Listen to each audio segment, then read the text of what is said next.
Hello viewers, I am Dr. Rabiul. I work as a lecturer in pathology in a medical college hospital, and I am making this video for my students and also for you. Hope someone finds this helpful. Today's topic is on atherosclerosis. In part 1 of this series, we will talk about the definition of atherosclerosis, followed by brief discussion about its risk factors and pathogenesis. Then, in the second part of this series, we will finish our discussion by talking about the morphology, clinical consequences, and management of this disease. Okay, so a lot of topics, so let's begin. First question, what do we mean by atherosclerosis? Now, before telling you the definition of atherosclerosis, I will tell you some basic informations that will help you in understanding the definition. So the first thing that you have to know is atherosclerosis is one type of arteriosclerosis. Now, what do we mean by this word arteriosclerosis? It means hardening of the artery. So atherosclerosis is a specific type of arteriosclerosis. The next thing that you have to remember is that the word atherosclerosis is derived from two Greek words. The word athero is derived from a Greek word that means porridge. And as a matter of fact, here it is denoting the lipid-rich soft material that forms the core of atheromatous plaque, as we will later see. So the word athero is derived from a Greek word that means porridge, and the word sclerosis is derived from another Greek word that means hardening. And the next thing that you have to remember is that in atherosclerosis there is formation of a fibrofatty plaque in the inner layer or tunica intima of the arteries. For example, you can see in the whiteboard, this is a very diagrammatic representation of an artery. So this one is a normal artery, but look what has happened to this artery. You can see that in the wall of this artery there is formation of a fibrofatty plaque, and if I want to be more specific, it is forming in the inner layer or tunica intima of the artery. So this is in fact an example of an atherosclerotic plaque. So now that we have talked about some basic informations, now we are ready to go through the definition of atherosclerosis.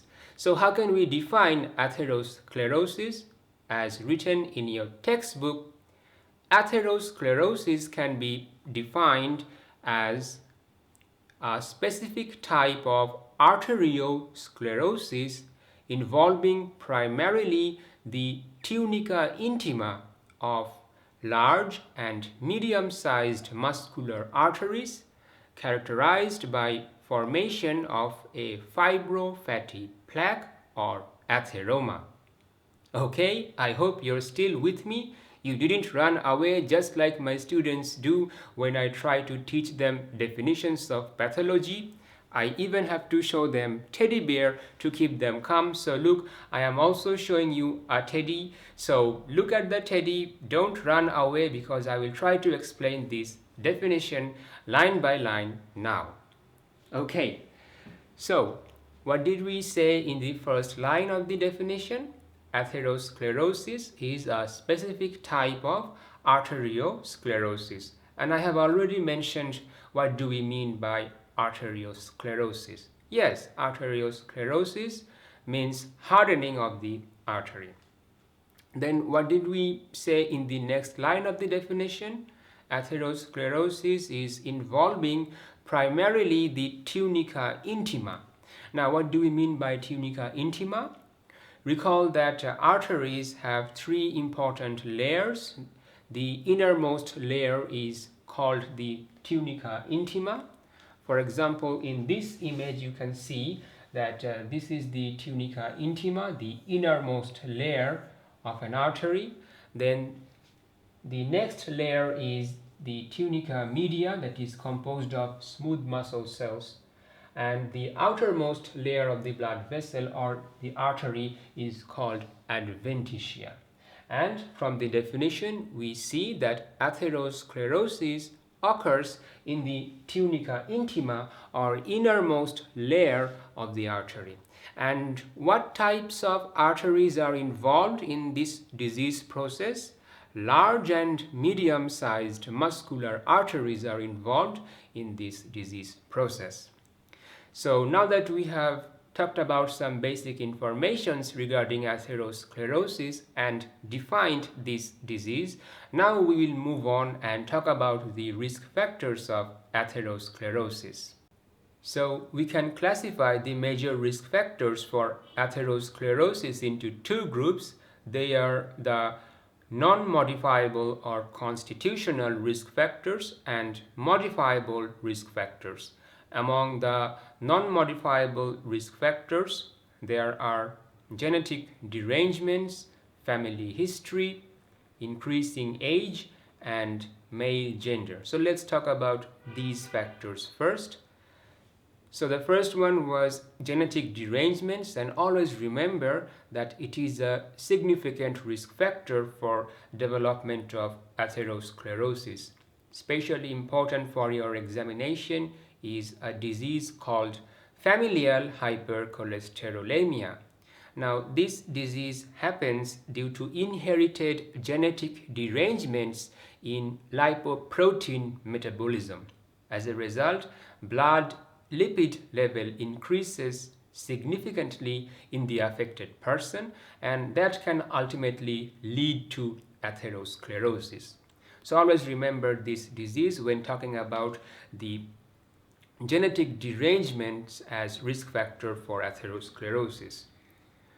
The second non-modifiable risk factor that we were talking about was family history.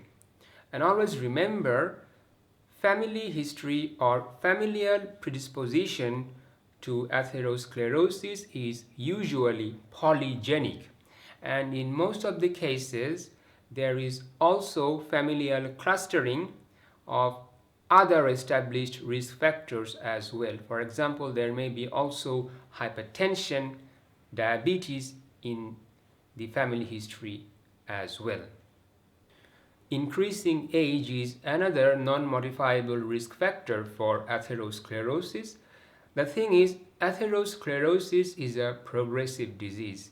In the early stages it is asymptomatic, but as the atherosclerotic plaque or atherosclerotic lesion tends to get larger, that is when the clinical features begin to appear. And in your textbook you will see that there is a term called critical stenosis.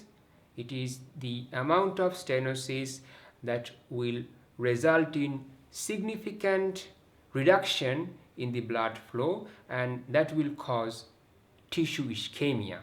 And that is the time when clinical features appear. And critical stenosis usually happens when about 70% of the cross-sectional area of the lumen of the blood vessel is reduced due to atherosclerotic lesions. For example, suppose this is a normal blood vessel, so the white color area is denoting the lumen of the blood vessel, and suppose in the wall of this blood vessel atherosclerotic plaque developed as seen in this image.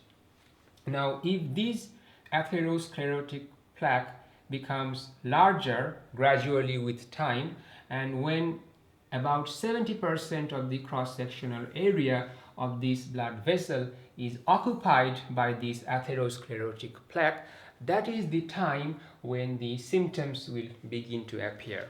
And that's why it is called a progressive disease, because it is happening gradually. And in your textbook you will also see that myocardial infarction that is happening as a result of atherosclerosis in the coronary artery. So the incidence of myocardial infarction, or MI, between the age of 40 to 60 increases fivefold. Another risk factor for atherosclerosis was male gender. In other words, the risk of atherosclerosis is less in premenopausal women. Premenopausal women are protected from atherosclerosis provided they doesn't have other risk factors like hypertension, diabetes. And after menopause, the risk of atherosclerosis begins to increase in female as well, and in older female it may even be higher than male as well. Now, one thing you have to remember, and that is regarding estrogen therapy. And the thing is, previously it was thought that estrogen replacement therapy may improve the vessel condition and reduce atherosclerosis in postmenopausal women. However, recent studies have shown that if the hormone replacement therapy was started earlier, then it may have some beneficial effect in preventing coronary atherosclerosis. However, if hormone replacement therapy begins at an older age, it is of no benefit at all. So always remember this thing, and the examiners are very fond of asking this type of question, that what will be the effect of hormone replacement therapy in a postmenopausal woman when we are talking about atherosclerosis. So always remember that if the treatment or if the therapy was started at an earlier age, then it had some beneficial effect. However, if the treatment was started at older age, it is of no benefit at all. So now that we have talked about the non-modifiable risk factors, now let's move on and talk about the modifiable risk factors. Now, hyperlipidemia and especially hypercholesterolemia is a very important modifiable risk factor for atherosclerosis. And the examiners are very fond of asking about the bad and good lipoprotein. So since cholesterols are mainly carried by the low density lipoprotein to the periphery, so that's why low density lipoproteins, or LDLs, are considered bad because they are carrying cholesterol to the peripheral tissue. On the other hand, high density lipoprotein, their function is the opposite. They can mobilize cholesterol from the peripheral tissue. They can even mobilize cholesterol from the atherosclerotic plaques as well. And then the high density lipoprotein transports these cholesterols back to the liver, and then liver can excrete excess lipid via bile. So that's why high density lipoprotein, or HDL, is considered good lipoprotein. Now, egg yolk, animal fat, butter, etc., these type of diets are rich in cholesterol and saturated fat. So to prevent atherosclerosis, consumption of this type of diet must be controlled. On the other hand, fish oils contain omega-3 fatty acid that is beneficial because it can prevent atherosclerosis. Now, another modifiable risk factor was hypertension. Elevated level of systolic as well as diastolic pressure can lead to atherosclerosis. Another modifiable risk factor was the toxins that are liberated from the cigarette smoking. And I have a separate video entirely on the health effects of tobacco, so you can also look into that video for more information regarding this particular topic. Diabetes is another modifiable risk factor, and in your textbook you will see that the incidence of myocardial infarction, or MI, due to coronary artery atherosclerosis is twice among patients who also have diabetes when compared to patients who doesn't have diabetes. Diabetes also increases the risk of stroke, and a diabetic patient has 100-fold or 100 times more risk of developing gangrene in their lower extremity compared to a person who is non-diabetic. So always remember these informations for your examination. Now, these were in short about the non-modifiable and modifiable risk factors.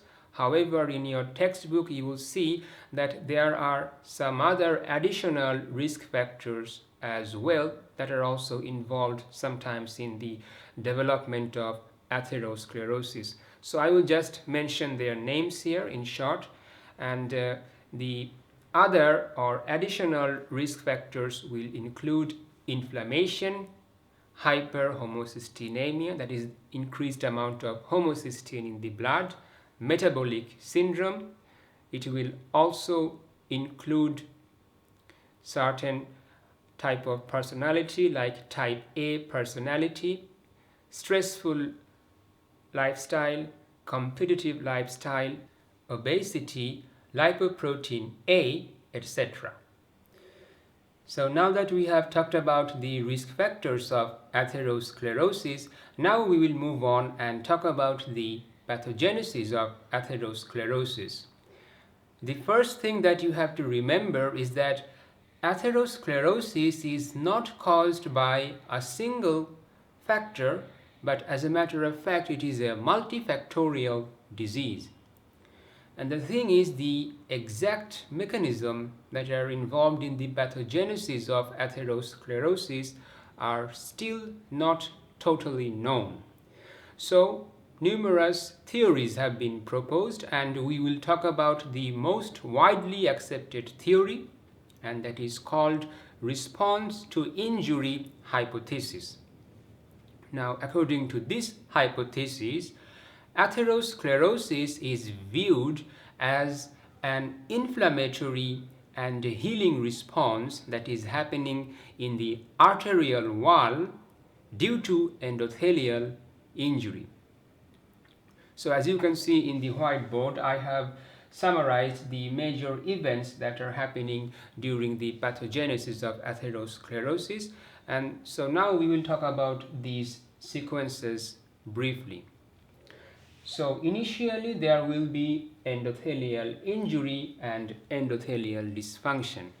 And the thing that you have to remember is that in most of the cases, the early lesions of atherosclerosis develop on intact endothelium which are not functioning properly.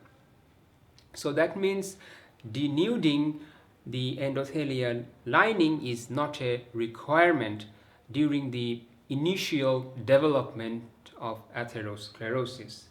So the early lesions can happen in intact but dysfunctional endothelium.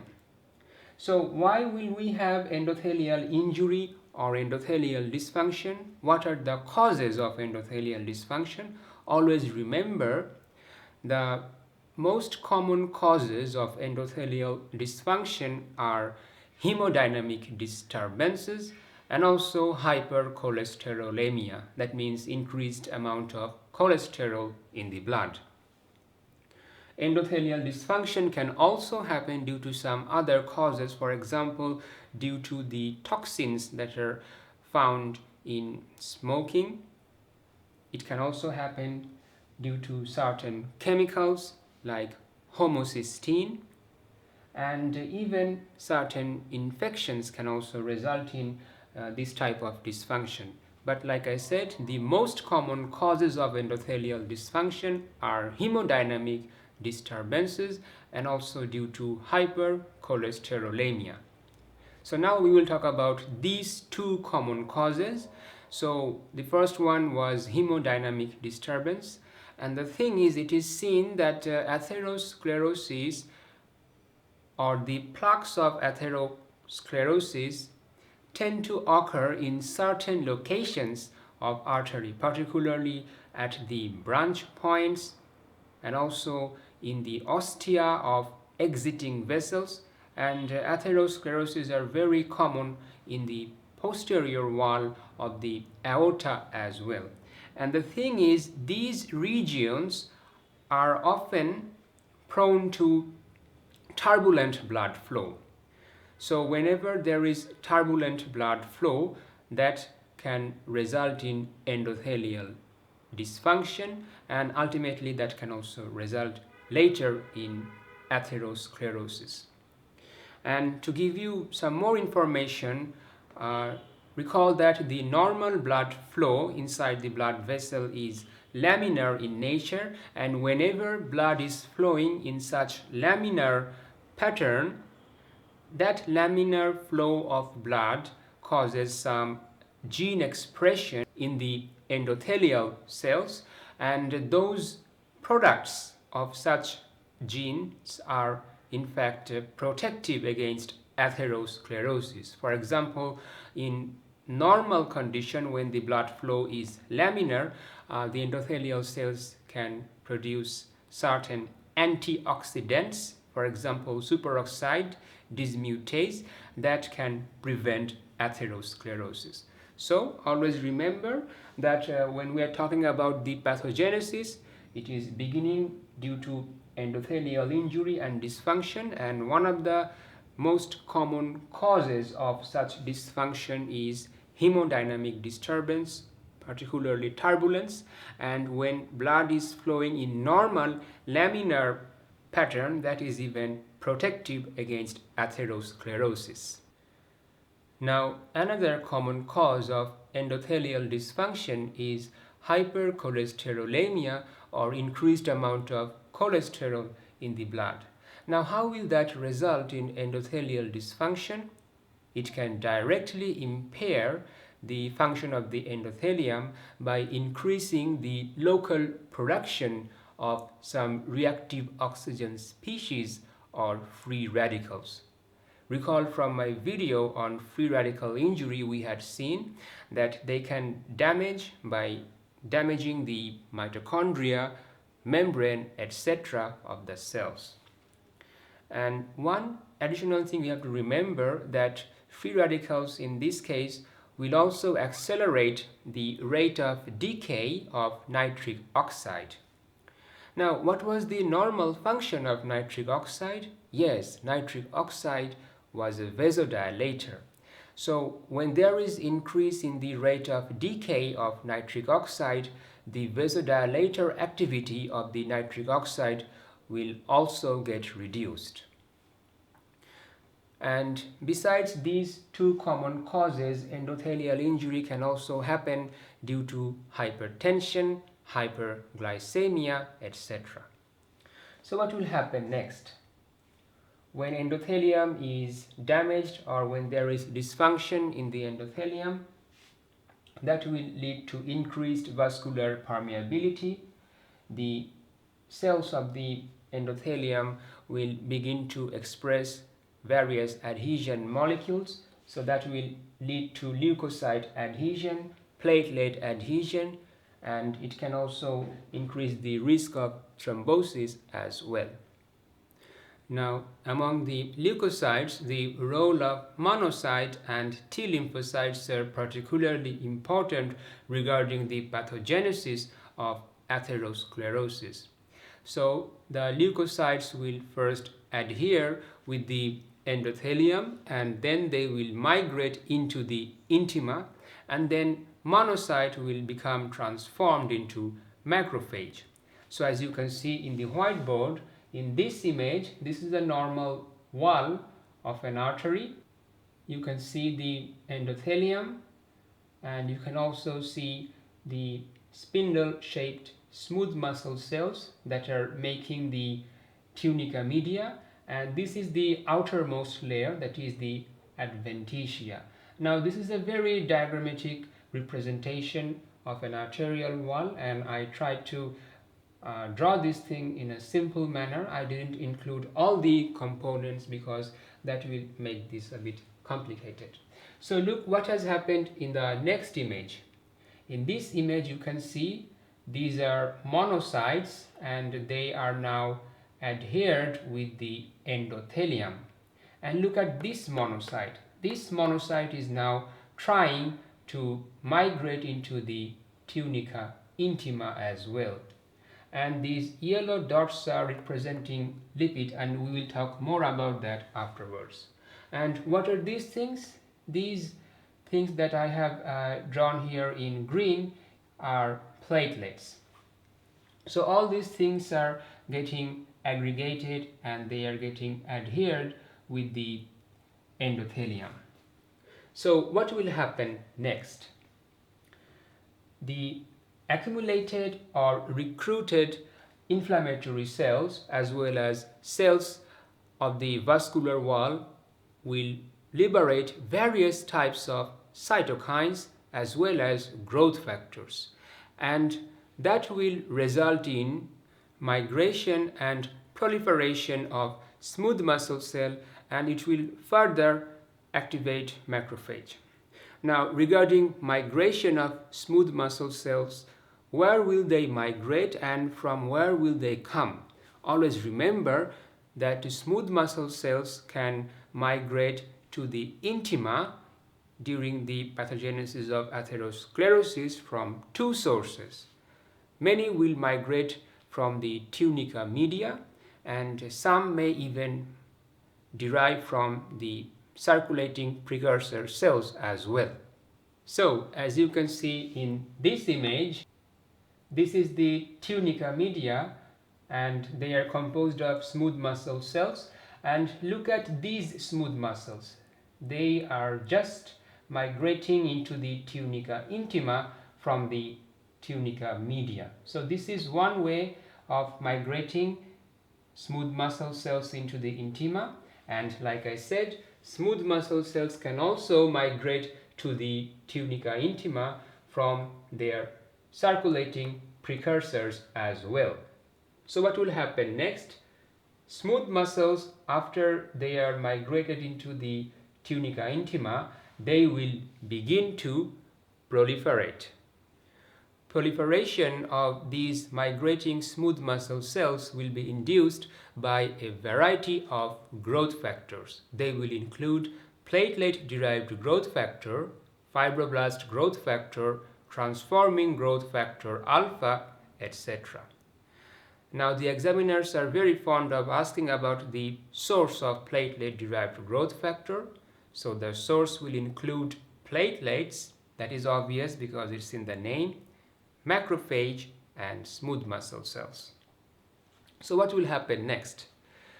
These growth factors will induce proliferation of smooth muscle cell that has just migrated into the tunica intima.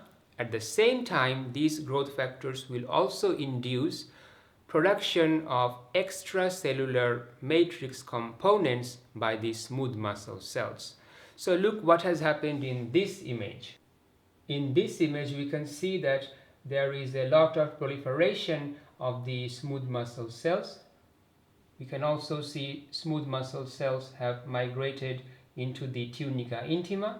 But look at these blue colored lines. These are representing collagen material. So among the extracellular matrix components, collagen is the most important one for this topic, and collagen is in fact making the atherosclerotic plaques stable. And one thing you have to remember, in many atherosclerotic plaques there is also active inflammation going on, and active inflammation can even break down the extracellular matrix components, and that will make the plaque unstable. So always remember that collagen is involved in making the atherosclerotic plaques stable, and active inflammation on the other hand can break down the extracellular matrix components and make the plaques unstable. So what will happen next? With chronic hypercholesterolemia, increased amount of low density lipoproteins will begin to accumulate in the walls of the artery. So they will accumulate in the tunica intima. Here they will aggregate with one another, and they will also get oxidized. Now, why will they get oxidized here? Because recall that in these areas a lot of inflammatory cells are also getting recruited, and those inflammatory cells will release reactive oxygen species, and that will oxidize the accumulated LDL into oxidized or modified LDL. Now, these modified LDLs will later be taken up by activated macrophages and also by smooth muscle cells. In order to engulf these modified lipids, macrophages will use a very special type of receptor that is known as the scavenger receptor. Similarly, smooth muscle cells will use LDL receptor related proteins to engulf these modified lipids. Now, since they are modified lipids, so after they are taken up by the macrophages and smooth muscle cells, they won't get destroyed. So they will begin to accumulate inside the macrophage and also inside the smooth muscle cells, and these lipid-laden cells will then be called foam cells. So always remember this for your exam, that this is foam cells, lipid-laden macrophages and also lipid-laden smooth muscle cells. So what will happen next? Many of the foam cells will later die, and that will release their lipid content into extracellular space. So we can see that extracellular lipid deposition can occur here from two sources. One is due to degeneration of the foam cell, and that is causing release of all the lipids into the extracellular space, and the other one, or the other source of extracellular lipid deposition, is the lipid that was in the circulation. Now, before concluding, one additional thing that you have to remember is that these modified or oxidized low density lipoproteins are not only toxic for the endothelial cells, the macrophages and smooth muscle cells, but also they have some additional role. They can induce liberation of various types of cytokines and growth factors that will result in more monocyte recruitment. So more and more monocytes will recruit, they will enter into the tunica intima, become transformed into macrophage, engulf lipids that will make them foam cells. Foam cells will die, then they will release the lipid into extracellular space, and this vicious cycle will continue to go on. And all these things will result in formation of a fibrofatty plaque or atherosclerotic plaque in the tunica intima of the artery. So, what will be the components of this atherosclerotic plaque? They will contain obviously smooth muscle cells, there will be extracellular matrix components, there will be various inflammatory cells, and there will be also intra and extracellular lipid deposition. So this concludes today's video on atherosclerosis part 1. I will hopefully upload the second part within a week, where we will finish our discussion by talking about the morphology, clinical consequences, and management of this disease. Also, I am uploading this video at a time when this channel has reached more than 700,000 views and 10,500 subscribers.